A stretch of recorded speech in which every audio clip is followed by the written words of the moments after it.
Salam alaikum, bonjour tout le monde, j'espère que vous allez bien, bienvenue sur votre chaîne Algérie. Aujourd'hui, je vous propose une vidéo exclusive sur la première conférence de presse du nouveau directeur technique national, Ali Mousser, nommé récemment par la FAF. Donc ce nouveau DTN a présenté un projet structuré pour les 4 années prochaines, avec 3 axes majeurs. Tout d'abord, le développement de la pratique du football en Algérie et la structuration des clubs à la base. Ensuite, la formation de l'encadrement technique, entraîneur, éducateur, préparateur physique, ainsi de suite. Et pour terminer, le troisième axe, la performance avec un objectif clair. Détecter en continu les jeunes talents à travers tout le territoire national et dans la détection et la prospection des jeunes talents. Donc, ce projet a l'air bien ambitieux. Cependant, je recommande à ce DTN de faire très attention. Il doit très impliquer dans toutes les tâches et qui se déplace lui-même pour confirmer surtout les informations qu'on lui transmet.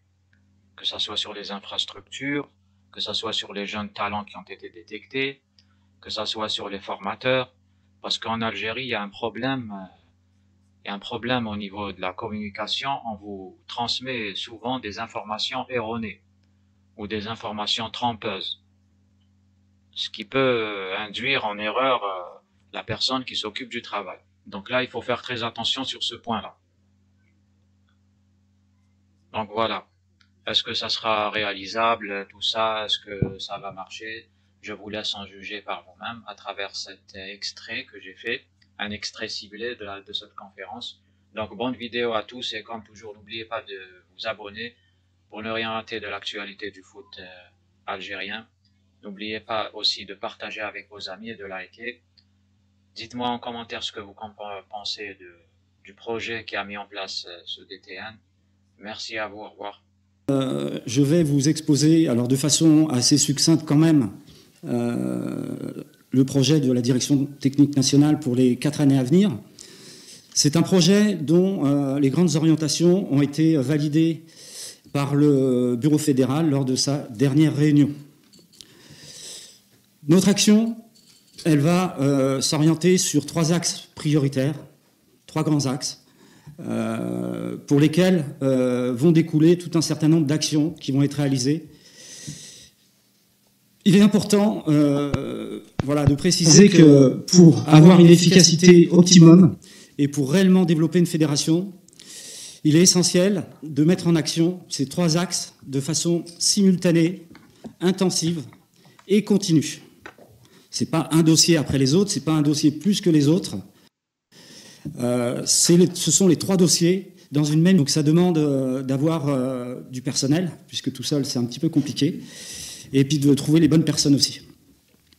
Donc le premier axe, même s'il n'y a pas de priorité, hein, vous l'avez compris, c'est celui qui concerne le développement des pratiques et la structuration des clubs. L'objectif, si on pouvait en fixer un sur ce dossier, c'est de mettre les moyens, ou en tout cas d'accompagner nos clubs pour qu'ils puissent proposer le meilleur accueil possible à nos pratiquants. En regardant, par exemple, et en évaluant les compétitions qui existent aujourd'hui et en se posant la question de savoir comment on pourrait les améliorer. C'est également créer de nouvelles offres de pratiques, de compétitions pour les jeunes et les moins jeunes. C'est aussi d'aider à la structuration des écoles de football. On se doit aujourd'hui, et nos clubs ont déjà lancé ces actions d'accueillir les jeunes enfants. Alors ce public-là, il faut l'accueillir avec un autre état d'esprit, puisque c'est vrai je découvre quand même quand on parle de football en Algérie, bon, il y a l'aspect très compétitif qui apparaît tout de suite, et c'est normal. C'est l'objet aussi d'une fédération. Mais il faut savoir que la partie élite concerne à peu près 1% de nos pratiquants. C'est très, très... donc il faut aussi s'occuper des 99 autres pourcents qui, pour une bonne partie d'entre eux, savent qu'ils ne vont pas devenir professionnels. Après, ils peuvent rêver de l'être, c'est pas un problème. Mais on se doit, nous, les adultes et les éducateurs qui en ont la charge, d'avoir un comportement éducatif auprès de ces jeunes. Et le rêve aussi, ce serait que chaque enfant, garçon, fille, qui souhaitent pratiquer le football puissent le faire en proximité, près de chez elles, dans un club de la fédération. Voilà, donc sur ce dossier, on va développer tout un certain nombre d'actions, d'activités sportives, compétitives pour certaines, éducatives pour d'autres. Voilà, donc c'est un dossier important, même si je sais que c'est celui qui souvent intéresse le moins le public, mais l'essentiel c'est qu'on s'occupe de tous les jeunes pratiquants qui rejoignent nos clubs de la fédération. Le second dossier, c'est la formation de l'encadrement. C'est une obligation pour les fédérations de former ces cadres, c'est essentiel.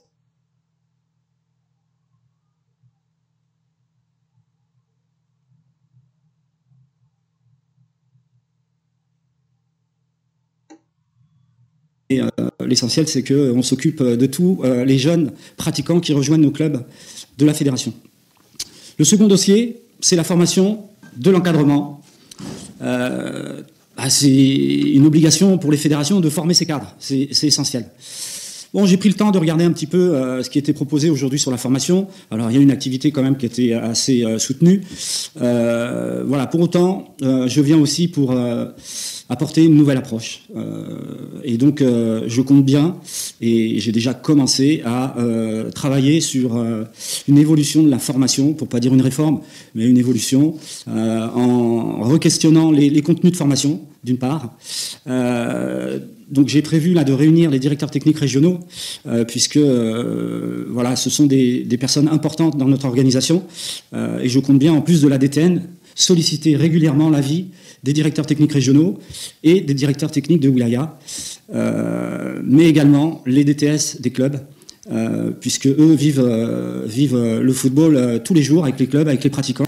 Et il est important pour moi d'avoir aussi leur avis pour certainement orienter aussi mes décisions et les propositions que je pourrais faire au bureau fédéral. Donc sur ce dossier de la formation, dès le 27 avril avec les DTR, je compte bien leur poser la question déjà de savoir comment on souhaite former le joueur algérien de demain. Parce que la formation des entraîneurs, elle a cet objectif-là. C'est pas de la formation pour la formation, c'est ingénierie de formation, retravailler sur les contenus. Donc ça, c'est un travail qui prend énormément de temps. Voilà, je pense qu'on va lancer quelque chose d'assez léger dans un premier temps, mais il va bien en partant du principe qu'un éducateur qui vient en formation a déjà une expérience, déjà un acquis, a déjà des compétences, a déjà des connaissances. Voilà, donc c'est toute une philosophie nouvelle que je souhaite porter sur ce dossier, qui me passionne parce que j'en ai eu la charge pendant un long moment, la performance du football algérien. Alors je l'ai appelé comme ça parce que voilà, les choses sont claires, on sait de quoi on parle du haut niveau. Je vous l'ai dit, ça concerne 1% de nos licenciés à peu près.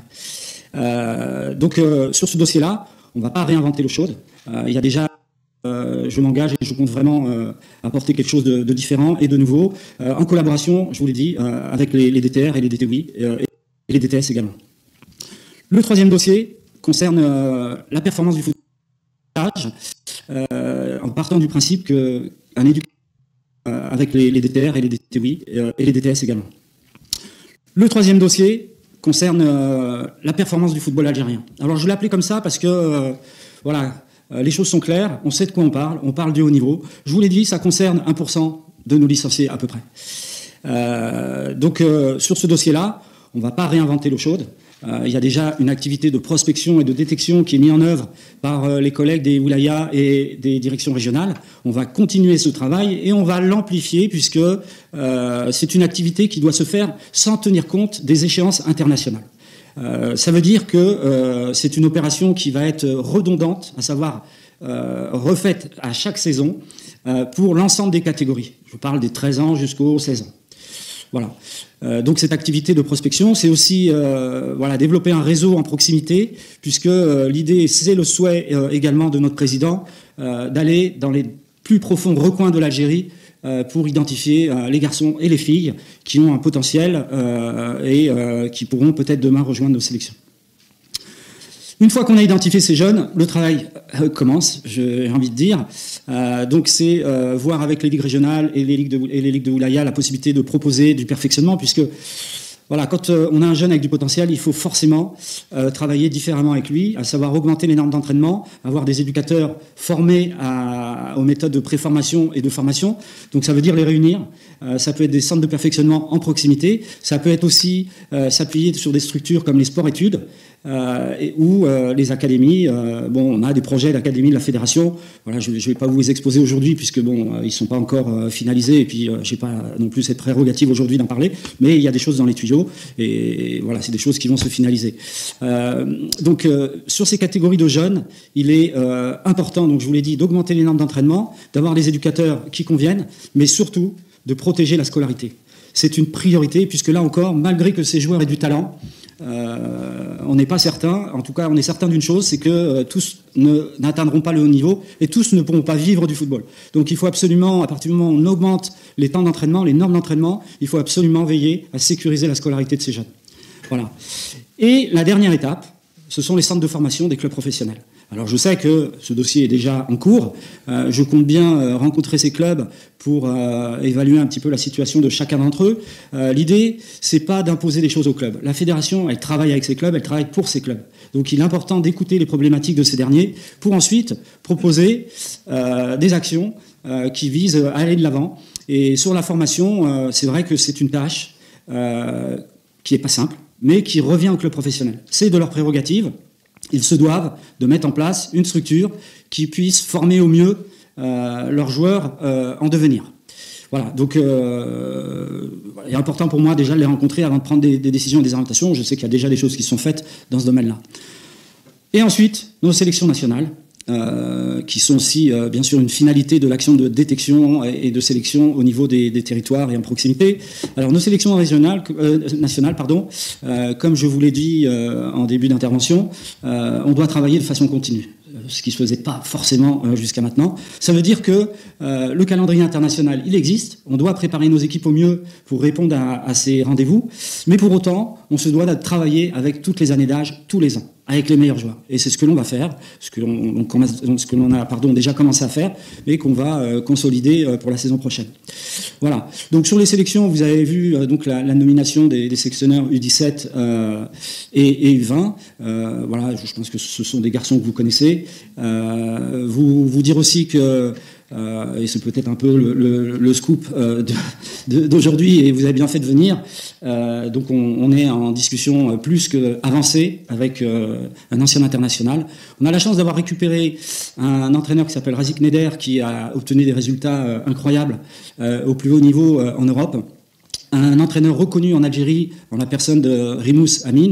Et donc aujourd'hui, vous annoncez l'arrivée d'un ancien international qui est Karim Ziani, qui va certainement nous rejoindre assez rapidement pour être aussi en responsabilité, en charge de nos sélections nationales. Barak Laoufik, je vous remercie. Oui, on va commencer les questions. Pour Karim Ziani. C'est la première question. Vous avez annoncé. Alors, je vais éviter d'être trop précis, puisque voilà, j'ai beaucoup de... Je vous l'ai dit, on va travailler avec toutes les années d'âge. Donc c'est quelque chose qui s'est finalisé. Voilà, j'ai besoin que Karim soit avec nous sur le territoire, échanger avec lui. Et voilà, ça m'embêterait de vous dire ce sera cette année d'âge et que ça soit autrement. En tout cas, pour ce qui est de Karim, vous le redire, et j'ai eu plusieurs échanges avec lui, il a besoin aussi d'apprendre. Donc il a la chance d'avoir avec Rimous et Neder des garçons compétents avec une grande expérience. Donc c'est aussi dans cet état d'esprit qu'il a prévu de venir apprendre pour ensuite prendre des responsabilités importantes. Inch'Allah. Oui, donc je peux dire aussi deux mots effectivement sur les deux rendez-vous importants pour moi en tout cas, qui sont la réunion de coordination avec les directeurs techniques régionaux et puis le lendemain la réunion du collège technique, voilà, qui sera réunie. Alors je crois que c'est à l'hôtel. Bon, c'est le 28. Oui, c'est le 28. Voilà, le lieu n'est pas encore. Voilà, donc deux rendez-vous importants parce que ce sont des temps. 28 avril. Le 28 avril, oui, pardon. Voilà, ce sont des temps d'échange. Vous l'avez compris. Voilà, je prends des décisions. En général, quand je prends des décisions, c'est que voilà, j'ai mesuré l'impact que ces décisions vont avoir par le partage, l'échange avec les équipes et puis avec les gens qui sont en territoire en proximité. Voilà, donc si je devais résumer un peu mon intervention, vous dire que on construit la DTN. On veut une équipe dynamique, motivée et surtout qui travaille en équipe. On souhaite travailler avec les ligues régionales, avec les ligues de wilaya, avec les DTS, donc nos clubs. Voilà, et puis intégrer aussi dans cette action l'ensemble des acteurs du football algérien pour une dynamique nationale. Par la Klaoufik. Merci. Monsieur Mousser, on va commencer donc avec les questions de la Priscilla. Monsieur Mousser, bonjour. Bienvenue. Merci. Encore qu'on attendait cette conférence de presse, je vais reposer une question directement, juste pour revenir sur certains aspects de ce que vous avez développé. J'ai retenu à la fin construire. Vous avez raison de dire construire. Ça a été mal fait de la direction technique nationale, de la Fédération de jeunes de football. Vous arrivez, et avant votre arrivée, je m'étais posé la question. Avec qui il va travailler? Est-ce qu'il connaît le terrain? Est-ce qu'il a des relais? Les DTR, les DTUI, on les voit une fois tous les 5 magasins, et puis après on les voit plus. La question fondamentale aujourd'hui, c'est les travaux d'Hercule que vous proposez à notre terre, et vous avez raison de le dire, c'est énergivore. Donc la question, qui va nous accompagner? Est-ce qu'on doit s'attendre à un nouvel organigramme au niveau de la direction technique nationale? Sur qui vous allez vous appuyer? Et dans le temps, je terminerai par cette question, tous les DTR, à qui j'avais posé la question. Parce que les clubs, vous avez insisté, la formation se fait au niveau des clubs. C'est pas que, mais c'est un maillon important. Bien sûr. Ailleurs, il y a des moyens incitatifs pour faire en sorte que les clubs travaillent sur la formation. Est-ce que vous allez amener, à travers votre vécu, en réunissant les DPS, les clubs, les responsables de centres de formation, vous allez les amener sur un programme, sur disons-le, des bases qui vont permettre à nos clubs de se développer en la matière, quand je dis base, moi je dis surtout des formateurs. C'est le maillon faible des formateurs. Voilà, c'est ça englobe ma question et mon intervention englobe un peu la majeure partie des préoccupations.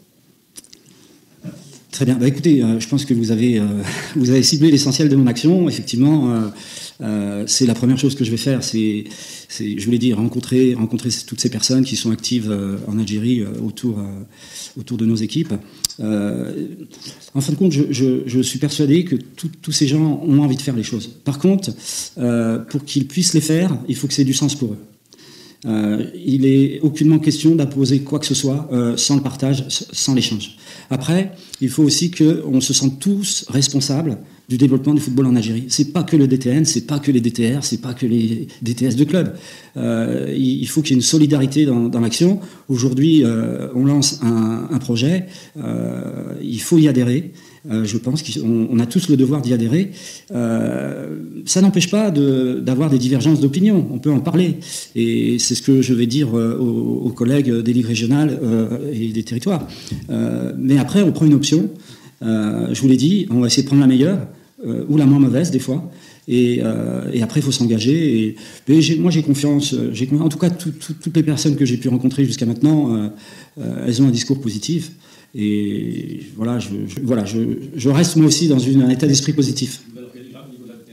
Oui, alors il est en construction. C'est pour ça qu'on n'a pas souhaité le présenter aujourd'hui. Je vous l'ai dit, là, par exemple, la nomination de Karim Zani, qui est quand même quelque chose d'important.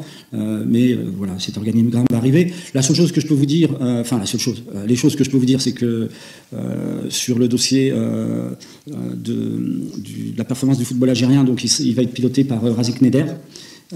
Qui est quand même le dossier, j'imagine, qui intéresse le plus de monde. Après, sur la formation, donc, j'ai M. Karim Kassed, qui est en pilotage du dossier, mais je serai très très proche, parce que comme vous l'avez compris, c'est un dossier qui me tient particulièrement à cœur. Voilà. C'est bon. Madi.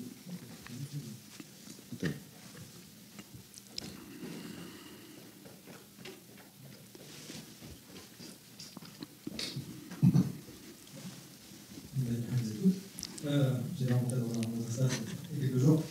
Vous avez bien identifié beaucoup les différents membres au niveau de la formation, au niveau de la quantité de travail, etc. J'ai une question par rapport justement à quelque chose qui revient souvent, un peu une sorte d'hésitation qu'on a au niveau de la fédération algérienne entre qui forme. Est-ce que ce sont les clubs ou c'est la fédération? C'est ce qui s'est passé même avant l'arrivée du président de la fédération. Il y avait parfois, on parlait beaucoup plus de la formation avant lui au niveau de la fédération, justement, on veut créer des centres de formation. Ensuite, on semblait un peu revenir là-dessus. On a beaucoup insisté, le président de la fédération actuelle, sur les clubs qui doivent former. Il a même donné une deadline qui n'a pas encore opérante pour lancer les centres de formation. Et vous avez parlé aussi, vous, des centres de formation fédéraux, et donc vous n'avez pas la compétence dessus. Donc, on n'a pas la compétence vraiment. Quel est l'axe principal? Est-ce que ce sont les deux Alors déjà, préciser que je n'ai pas dit que je n'avais pas la compétence sur les académies d'information. J'aurai la compétence et la responsabilité de ces structures. La seule chose, c'est qu'on est en discussion pour leur création. Donc voilà, il est trop tôt pour vous donner des éléments. Mais non, ça va être de ma responsabilité, hein, les structures fédérales de préformation ou de formation. Parce que la question, sur la formation, effectivement, la formation, elle est en priorité réalisée par les clubs. Les joueurs, ils sont en club, ils ne sont pas tous les jours avec nous à Sidi Moussa. Nous, notre part d'action sur la formation, c'est de former les entraîneurs. On se doit de former nos entraîneurs pour qu'ils aient cette compétence à peut-être mieux former les joueurs, puisqu'ils les ont avec eux tous les jours. Après, nous, on fera de la formation sur nos académies, forcément. Si on intègre des jeunes dans des académies en internat avec des normes d'entraînement élevées, c'est nous qui allons nous en occuper. Donc on fera aussi de la formation. Mais le gros travail de la formation, il est réalisé par les clubs, c'est évident. Quand on regroupe nos joueurs en sélection nationale, alors sur les premiers tours, comme on a pu le faire avec les U20 et qu'on le fait aujourd'hui en ce moment avec les U17, en plus d'identifier les potentiels pour rejoindre la sélection nationale, on a aussi un travail de formation, d'éducation, mais ce sont les clubs qui ont cette responsabilité, qui ont une part importante de la formation des joueurs, il ne faut pas se leurrer. Et les joueurs professionnels, c'est une activité qui revient pleinement au club professionnel. Et puis on ne va pas parler du volet économique que ça peut aussi générer. Donc ils ont, à mon sens, beaucoup d'intérêt à s'impliquer, et ils le font déjà dans la formation des jeunes. Est-ce que c'est dans votre politique de leur imposer d'y aller ou comment ça se passe? Alors, moi, il me revient de faire des propositions au bureau fédéral. C'est pas moi qui impose au club directement. Je fais des propositions au bureau fédéral. Le bureau fédéral va les valider ou pas. Et ensuite, il y aura des textes peut-être qui obligeront. Bon, mon expérience, en règle générale dans le football, et en Algérie, partout, ça fonctionne entre de l'accompagnement, de la valorisation et des obligations. C'est toujours un équilibre des deux. Voilà. On ne peut pas obliger les clubs constamment, contraindre les clubs sans les accompagner, sans les aider, sans leur laisser du temps, sans qu'ils puissent comprendre le sens de ce qu'on leur demande. Il faut que ça soit leur projet à eux. Si ce n'est pas leur projet, même s'ils s'y engagent, ils ne le feront pas avec toute la rigueur nécessaire, donc on obtiendra des résultats qui seront insuffisants. Très bien. D'autres questions?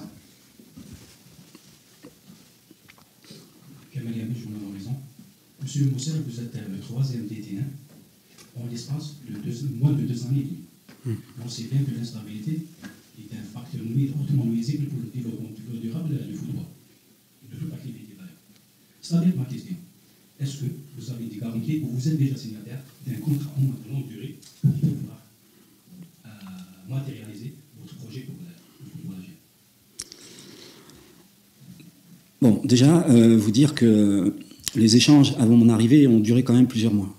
Ça prouve aussi que j'avais besoin d'être rassuré sur le projet. Et notre président, monsieur Sadi, m'a complètement rassuré. C'est quelqu'un qui souhaite vraiment réussir quelque chose de grand avec cette fédération. Il l'a connu à une période où les résultats étaient brillants aussi. Et je pense que sur le premier temps de sa présidence, on voit une évolution évidente. Et c'est ce qui m'a encouragé à venir rejoindre ce projet. Moi, je m'inscris dans le cadre du mandat du président de la fédération. Voilà, à savoir les 4 années à venir. Après, vous connaissez le football tout autant que moi. Voilà, il n'y a pas de certitude, mais il y a un engagement fort à ce que mon action reste, en tout cas, soit engagée sur les 4 années futures.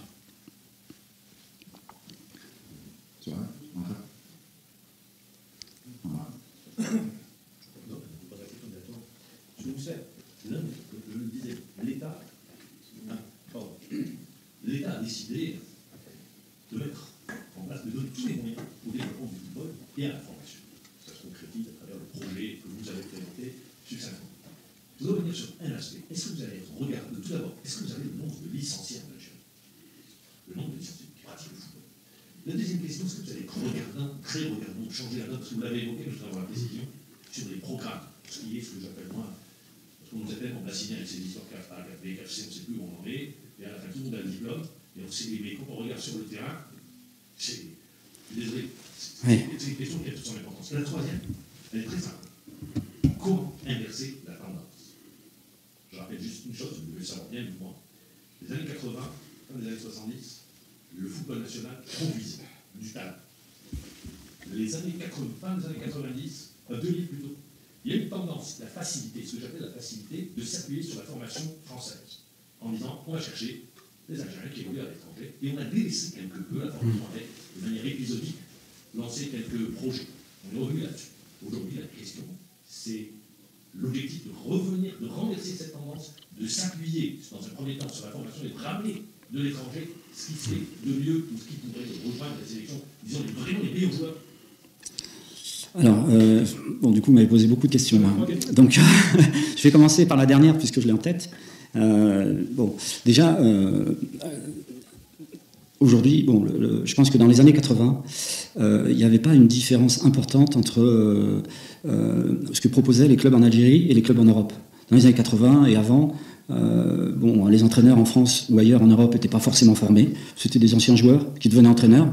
Donc, ils proposaient des choses qui étaient relativement identiques à ce que se faisait en Algérie, j'imagine. Et peut-être même qu'en Algérie, c'était une époque où on avait voilà, des instructeurs des pays de l'Est qui étaient quand même, eux, beaucoup plus avancés que le football français. Donc, on avait quelque chose de comparable. Bon, vous avez bien vu qu'aujourd'hui, c'est plus du tout le cas. Mais c'est pas qu'en Algérie, hein, c'est toute l'Afrique. Et donc, si vous regardez les autres pays en Afrique, ils ont un fonctionnement identique. À savoir que leur formation n'est pas suffisante pour permettre de se passer des Algériens, enfin des nationaux qui jouent à l'étranger. C'est pas que l'Algérie. Hein. Alors bien sûr, notre projet, il est là pour ça. Il est là pour ça, mais il faut être lucide. Je pense qu'en tout cas, dans un premier temps, on va rester sur cet équilibre entre joueurs évoluant dans le championnat et joueurs évoluant à l'étranger, qui sont aussi des Algériens, qui sont, pour y avoir passé du temps et en avoir eu quand même beaucoup dans les sélections, ils sont passionnés par l'Algérie, ils adorent l'Algérie. Donc, oui, non, mais bien sûr. Voilà. En tout cas, voilà, notre objectif, notre envie, c'est qu'on ait de plus en plus de jeunes ici qui puissent rejoindre le haut niveau et peut-être aussi rejoindre les championnats européens, puisque bon, à un moment, il faut aller se confronter à ce qui se fait de mieux dans le monde. Voilà, la Ligue des Champions, aujourd'hui, c'est la plus haute compétition qui existe au monde. Elle réunit des joueurs de l'ensemble de la planète. Les Sud-Américains... ils ne restent pas en Amérique du Sud, hein, ils vont jouer dans ces championnats. Donc nous aussi, nos meilleurs joueurs, il faut qu'ils aient cette ambition, cette envie. À nous de les préparer au mieux. Voilà. Après, concernant la formation, sur les licences de la CAF, bon, je vous ai dit que j'allais m'y investir. Je souhaite que ces formations deviennent des vraies formations professionnelles en alternance. C'est pas simplement venir en centre, recevoir des contenus théoriques et puis un petit peu de terrain. C'est qu'il doit y avoir une alternance entre des temps en centre, où on échange, on partage, on a du contenu et ensuite on retourne en club et on met en pratique dans le club. Parce que la progression des entraîneurs, elle se fait dans le contexte. Quand je vais sur des formations comme j'ai pu le faire et que je vois des éducateurs qui viennent se former mais qui n'ont pas d'équipe, je suis désolé, pour progresser, il faut ensuite mettre en pratique et avoir un groupe à gérer. Donc voilà un petit peu l'orientation. Maintenant, c'est des choses aussi que j'ai entendues en Europe. Oui, il a le diplôme, mais c'est une catastrophe. Moi, je vais vous dire, je crois qu'en Algérie, on a tous le permis de conduire. Mais je prends un peu la route. Je pense qu'il y en a certains, ils ont le permis de conduire, mais c'est pas exceptionnel hein, sur la route. Donc c'est un peu comme ça. Hein. C'est pas parce qu'on a le permis qu'on est exceptionnel ou qu'on fait les choses... Voilà, en tout cas... moi, ce que je souhaite, c'est que nos formations, elles soient attrayantes, elles soient intéressantes et qu'elles donnent envie à nos stagiaires, une fois retournés en club, de faire les choses différemment. C'est ça qui est important. La première question, je l'ai oubliée. C'est par rapport, je pense, à la formation, c'est un peu voilà, par rapport à la formation. Je pense qu'il a répondu. Bon, il a répondu. Merci. Oui, mais allez, un peu plus à la conférence. J'ai dans le programme un tournoi des académies pro. Alors, je ne sais pas de quoi il s'agit exactement, c'est sur l'académie des clubs ou les académies hors fédération. Alors, ça, c'est une action qui a été lancée, hein, voilà, que je prends un petit peu en cours. Donc, c'est un tournoi pour la catégorie 13, qui est aujourd'hui réservé aux clubs professionnels. Alors, ça tombe bien que vous m'en parliez, puisque je compte, alors, c'est pareil, je vous dis les choses, j'aurais aimé les présenter d'abord au secrétaire général, mais j'aimerais vraiment que cette opération soit ouverte à l'ensemble des clubs algériens, en U13. Voilà, et d'en faire quelque chose, une compétition entre guillemets éducative pour les garçons et pour les filles. Juste pour expliquer le connaître, on a annoncé en match janvier, donc avant d'arriver le SG a déclaré que les clubs devait avoir des catégories U9, U11, U13. Donc, pour matérialiser cette initiative, on aura donc ce tournoi, on va dire, en fin de saison pour les U13 pour l'instant, et l'année prochaine, pour les U9 et les U11, histoire de pousser réellement à concrétiser les demandes. Voilà. Pour compléter cette question, il y a beaucoup d'académies qui sont hors fédération, qui ont été confiées dans la précédente VTN. Quel rapport vous allez avoir avec eux? Et puis une autre question un peu plus importante par rapport aux horaires des matchs des jeunes qui sont encore très tôt, 9h, 8h du matin. Qu'est-ce que vous avez dit? Alors, c'est bien que vous me posiez la question sur les académies, et c'est vrai que j'ai omis d'en parler. Je vais en parler, mais avec beaucoup de mesures, parce que j'ai besoin d'aller rencontrer ces académies. J'ai besoin de voir quel est leur fonctionnement, mais je pense qu'il est essentiel qu'on travaille avec ces académies. C'est déjà un petit peu le cas. Voilà, à partir du moment où on a des structures qui sont agréées, qui accueillent un jeune public en sécurité, il n'y a pas de raison qu'on ne leur permette pas d'accéder à nos compétitions, mais je pense que c'est déjà un peu le cas. Mais voilà, j'ai besoin de comprendre un peu, parce que par contre, ça c'est vrai que ce sont des structures que je connais peu. En Europe, elles n'existent pas sous cette forme-là. Ce sont des choses très privées, très commerciales, donc qui fonctionnent de façon autonome. Mais là, c'est différent. Donc oui, Alors voilà, j'ai besoin de découvrir. Alors je ne suis pas certain qu'elles soient toutes commerciales ici en Algérie, parce que j'imagine qu'il y a des endroits où peut-être les clubs n'accueillent pas suffisamment les enfants. Il y a des structures qui s'organisent avec des parents, avec des bénévoles. Je m'avance pas trop, mais j'ai besoin d'avoir. Je vous l'ai dit, moi je prends pas de position tant que j'ai pas tous les éléments. Alors, c'est dans l'interview. Voilà, je pose la question là-bas. C'est بالنسبه للاتحاد الجزائري لكره القدم اكيد يملك من الامكانيات ومن المرافق الكثيره، يعني هل تمت زياره مختلف يعني مراكز تكوين تابعه للاتحاديه، وما هي الاستراتيجيه الموضوعه من خلالكم من اجل استغلالها احسن استغلال سواء في الشرق او في الغرب او في اي مكان اخر؟ والشق الثاني من السؤال يعني من بين الاهتمامات بالنسبه للرياضه الجزائريه والاهتمام بالرياضه عموما في الجنوب الجزائري او مدن الجنوب، ما هي الاستراتيجيه ايضا بالنسبه لكم لتطوير كره القدم في مختلف ولاياتنا في الجنوب؟ شكرا. أنا كي نتكلم على الانفراستركتور اللي تابعين للدولة الجزائرية. أكيد. مثلا الجي في الجلوبال. Alors, il parle justement de l'État algérien à travers les ministères, donc qui dispose de plusieurs installations sportives un peu partout en Algérie. Est-ce que vous comptez les voir? Est-ce que vous l'avez déjà vu? Et est-ce qu'il y a possibilité de bien les exploiter, notamment avec les académies? La deuxième question par rapport au sud algérien, est-ce qu'il y a une stratégie pour justement faire sortir des jeunes? Tu traduiras. Tu traduiras après en arabe? Oui. Bon, deux très bonnes questions.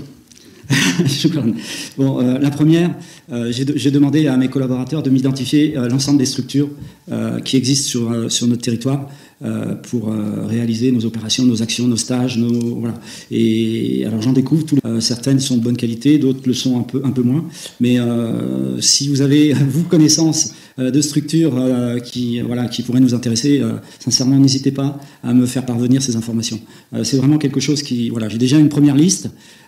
J'ai mon ami là qui est là-haut et c'est la tâche que je lui ai confiée. Mais bien sûr, on compte utiliser ces structures, bien évidemment, parce qu'aujourd'hui, on a un centre technique à Sidi Moussa qui a un projet de développement, mais pour autant, voilà, aujourd'hui, c'est difficile de mener toutes nos actions. Et vous l'avez bien compris, on compte démultiplier nos actions la saison prochaine. Voilà. Par rapport au sud algérien. Alors, le sud algérien, je vous l'ai dit, c'est-à-dire que quand j'ai échangé avec le président, c'est une des premières choses qu'il m'a demandé. Je compte sur vous et je vous demande de mener des actions sur l'ensemble du territoire et surtout le sud de notre pays. Voilà, donc ça va me permettre de découvrir une superbe région, j'en suis persuadé. Mais oui, bien sûr, c'est une demande du président, donc je préfère vous le dire, c'est une priorité pour moi, avec toutes les autres priorités, bien sûr. Voilà, on a dépassé donc, dans cette conférence. Merci.